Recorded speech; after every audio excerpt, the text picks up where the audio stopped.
Assalamualaikum warahmatullahi wabarakatuh. Kami dari kelompok 11 hari ini akan mempresentasikan mengenai rancangan karya tulis ilmiah. Yang pertama, menentukan topik penulisan suatu karya tulis ilmiah. Topik adalah suatu isu atau pokok persoalan yang sifatnya masih umum dan abstrak. Aktivitas menulis tidak mungkin dilakukan tanpa topik.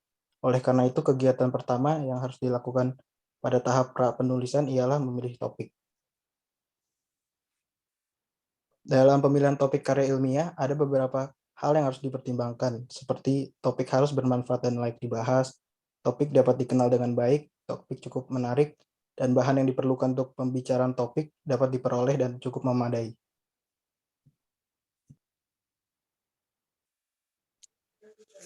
Membuat rancangan tulisan berdasarkan topik. Salah satu cara untuk mengembangkan topik adalah dengan brainstorming, teknik mengembangkan dan mengumpulkan ide-ide yang berkaitan dengan topik. Brainstorming dapat dilakukan dengan berdiskusi dengan teman maupun dengan pakarnya ataupun membaca literatur. Mengembangkan topik dapat dilakukan dengan beberapa cara berikut ini. Mencari aspek yang terkait pada topik, mencari sinonim dari topik yang diinginkan, mencari arti yang berhubungan dengan topik, mencari arti yang lebih luas atau lebih sempit dari topik, perubahan kata dasar, istilah ilmiah, dan sebagainya. Selanjutnya, ada membuat karya ilmiah sesuai dengan kaidah. Yang pertama, menjawab pertanyaan penelitian. Setiap karya ilmiah dimulai oleh sebuah pertanyaan penelitian. Yang kedua, melibatkan alasan yang logis. Karya ilmiah harus disertakan dengan alasan yang logis, biasanya akan bisa didapatkan ketika sudah melakukan eksperimen. Yang ketiga, berdasarkan pemikiran kritis. Pemikiran kritis ini adalah sesuatu diperlukan karena pemikiran kritis adalah ujung tombak perkembangan ilmu pengetahuan. Yang keempat, ada struktur logis dan tidak bertele-tele. Jangan memperpanjangnya dengan mengarang-arang berbagai paragraf yang justru mengaburkan informasinya. Yang kelima, pendapat atau argumen didukung oleh bukti. Setiap argumen yang dituliskan di sebuah karya ilmiah harus didukung oleh bukti terkait. Yang keenam, ditulis dengan perencanaan yang matang. Karya ilmiah tidak bisa ditulis sekonyong-konyong, mesti direncanakan dengan matang. Yang ketujuh dan yang terakhir, menggunakan bahasa baku. Menulis karya ilmiah harus dengan bahasa baku, karena bahasa yang baku menjadi salah satu ciri-ciri yang sangat penting dari karya ilmiah tersebut.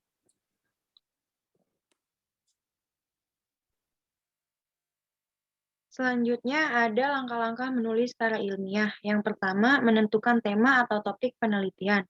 Wahab 1994 menyebutkan bahwa yang dimaksud topik adalah bidang medan atau lapangan masalah yang akan digarap dalam karya tulis atau penelitian. Yang kedua, membuat outline atau kerangka penelitian. Langkah-langkah menulis karya ilmiah sebaiknya menggunakan outline atau kerangka penelitian. Outline karya tulis ini berperan sebagai pemandu saat Anda melakukan proses penulisan karya ilmiah supaya tulisan tidak melebar jauh dari topik yang sudah ditentukan. Yang ketiga, mengumpulkan bahan. Setelah poin-poin outline tersusun dengan rapi, penulis dapat mulai mengumpulkan bahan. Bahan bisa didapatkan dari berbagai media cetak maupun elektronika. Referensi di tempat lain dengan metode berbeda agar sumber rujukan tulisan Anda semakin beragam. Yang keempat, survei lapangan. Langkah ini adalah melakukan pengamatan atas objek yang diteliti, menetapkan masalah dan tujuan yang akan diteliti, dan dijadikan karya ilmiah. Langkah ini merupakan titik acuan Anda dalam proses penulisan atau penelitian. Yang kelima, membangun bibliografi.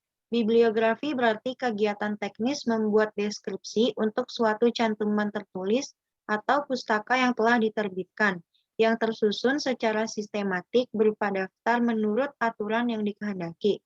Yang keenam, menyusun hipotesis. Langkah ini adalah menyusun dugaan-dugaan yang menjadi penyebab dari objek penelitian Anda. Hipotesis ini merupakan prediksi yang ditetapkan ketika Anda mengamati objek penelitian. Selanjutnya yang ketujuh adalah menyusun rancangan penelitian. Merupakan kerangka kerja bagi peneliti yang dilakukan. Menyusun rancangan peneliti sebagai langkah ketiga dari langkah-langkah menulis karya ilmiah. Ini merupakan kerangka kerja bagi peneliti yang dilakukan. Yang kedelapan, melaksanakan percobaan berdasarkan metode yang direncanakan. Langkah ini merupakan kegiatan nyata dari proses penelitian dalam bentuk percobaan terkait penelitian dilakukan. Anda lakukan percobaan yang signifikan dengan objek penelitian. Yang ke-9, melaksanakan pengamatan dan pengumpulan data. Setelah melakukan percobaan atas objek penelitian dengan metode yang direncanakan, maka selanjutnya Anda melakukan pengamatan terhadap objek percobaan yang dilakukan tersebut. Yang ke-10, menganalisis dan menginterpretasikan data. Langkah ini menganalisis dan menginterpretasikan data hasil pengamatan yang sudah dilakukan. Yang ke-11, merumuskan kesimpulan dan teori. Langkah ini merumuskan kesimpulan atau teori mengenai segala hal yang terjadi selama percobaan, pengamatan, penganalisaan, dan penginterpretasian data. Sekian dari kelompok 11. Terima kasih. Wassalamualaikum warahmatullahi wabarakatuh.